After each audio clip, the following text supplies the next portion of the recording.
Hey guys, this is Jeff from Untitled.com, and here's a quick overview of the HTC One V. It's a very beautiful looking budget Android phone that looks similar to the old 2010 HTC Legend, but it's actually much better.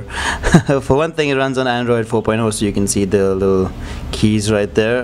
There's the home key, the back key, and the recent apps key right there. The whole UI is very skinned by Sense 4.0, so it does look a lot better than a lot of the other Sense UIs before it, because things are mainly stripped down and quite nice.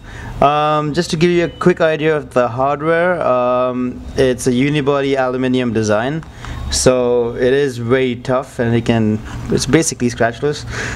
There's a nice little ridge that runs across the body, so it is somewhat grippy, even though it is a little slippery because of the aluminum. On the right side, you have a volume rocker right there. You have a micro USB port on the other side, a lock key on the top, and a standard 3.5mm audio jack right there, and that's about it. So very minimal in terms of ports. You have the earpiece on top, which kind of works pretty fine, no complaints as such.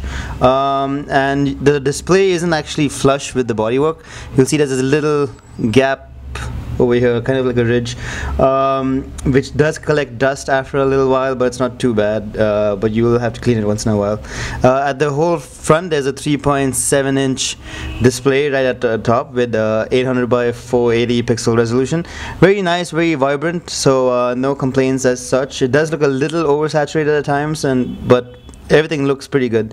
At a pixel density of 252 ppi, it is pretty good for reading and, well, basically a lot of other stuff.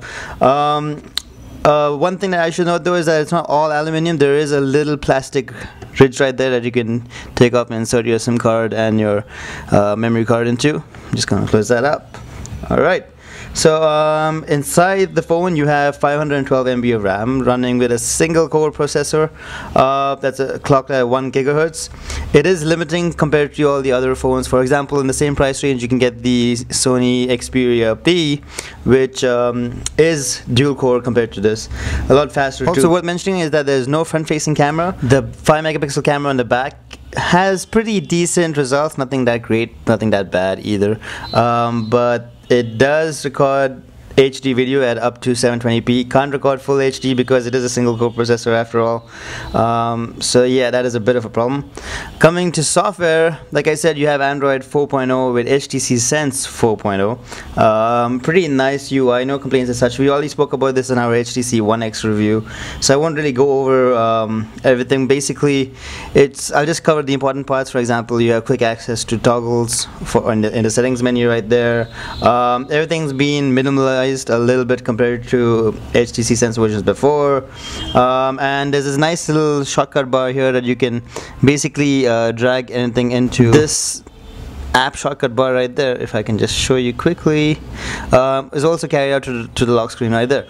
As usual, there's all sorts of themable changes that you can move around. There's more widgets and things.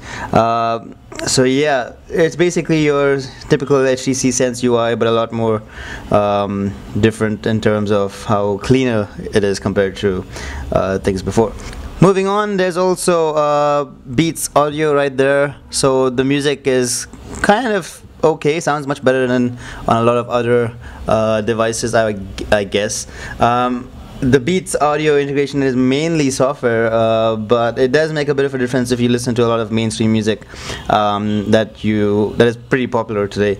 What else should I cover? I guess that's about it. I will just quickly talk about battery life. The battery life is pretty amazing actually. It can last easily through 2 days of moderate usage.